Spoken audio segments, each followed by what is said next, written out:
Now, look, we're going to get straight into it, Stephen.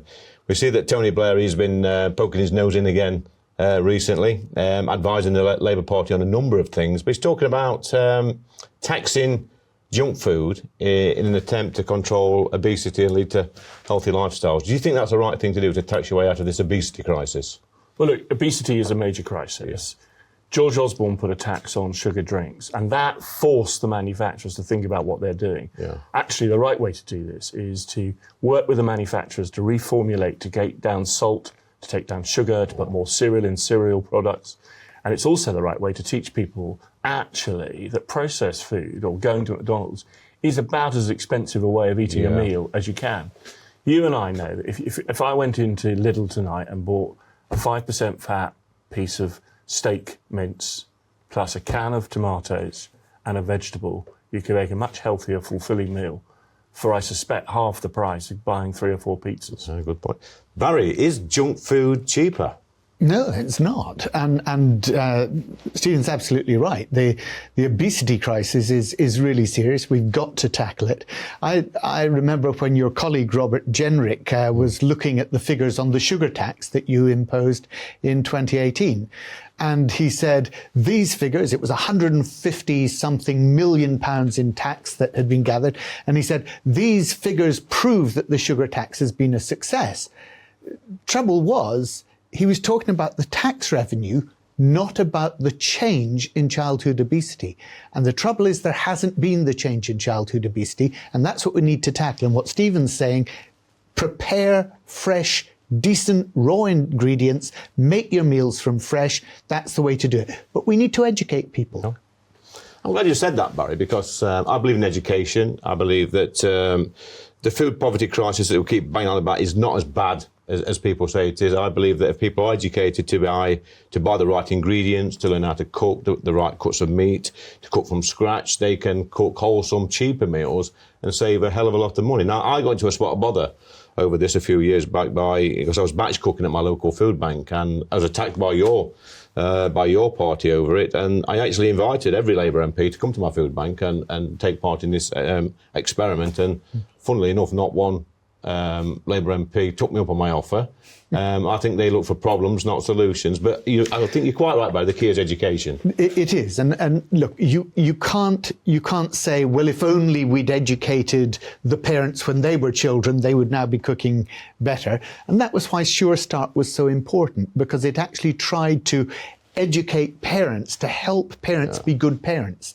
But when did parents stop being good parents, Barry? Look, You're talking about a time when parents would cook everything from raw ingredients, and that would be the way in which their children learned cooking, because they'd see it in the home, and they were brought up learning how to cook. Those days have gone, though. That's the trouble. Some of those days have gone, but there are always healthier alternatives, even in the more ready processed area. And actually ensuring people understand the difference between how much, not just looking at the calories, but looking at the sugar content, looking at the salt content. The sugar content is actually the biggest factor, and it's in everything. Now, there was a vote last night in the House of Lords, Stephen. I think you're hopping mad over this vote. It looks like Sir Keir is trying to block house building in this country, 100,000 homes. Look, you and I, conservatively, we believe in giving people the chance to live their own lives, create aspiration and opportunity. Last night's vote was very clear. No one wants to pollute rivers. The biggest polluters of rivers in this country are the agricultural sector and the water companies. The government couldn't allow more rivers to be polluted, so it had put in place mitigations. There's a gradual increase and pressure on the water companies up to 2030 to change water sewage treatment plants, and the agricultural sector is now getting incentives not to pump agricultural waste into rivers. So the point about nutrient neutrality, which we're all going to have to learn to say, is that it was being mitigated. And last night, the Labour Party voted to stop 120,000 houses being built in 74 locations, local authorities across this country. I spoke to one of the house builders only a week ago and said, yeah, but you wouldn't be able to build it. He said, no, all of these were consented. All of these could have been started within six months, and some of them would have been started before the end of the year. We all know we need to build more houses in this country. There were mitigations in place. This was last night being done for party politics, not building the dreams of young people in this country.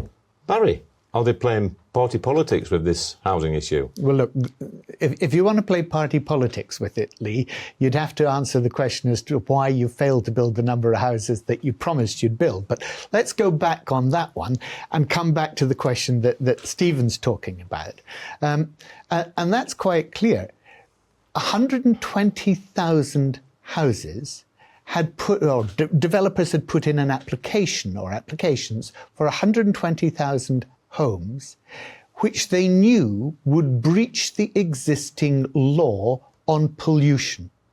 Now, we all know they're very big donors to the Conservative Party, and we understand that therefore the Conservatives want to help the developers make their profits on those homes.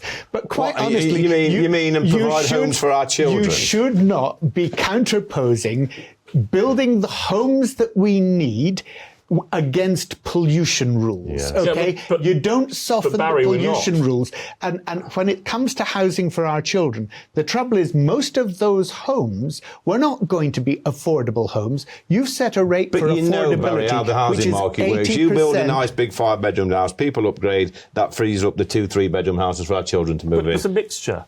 And Barry knows. I mean, if Barry was right, I would be agreeing with him. No one wants to pollute more rivers. But the fact of the matter was that the government had recognised it's not the house building sector that's the biggest problem. It's the agricultural and the water companies. The government is forcing the water companies to upgrade their sewage treatment over a gradual period. I accept it's not finally in place till 2030. And it is working with the agricultural sector. Stephen. And Barry Horry, let me finish.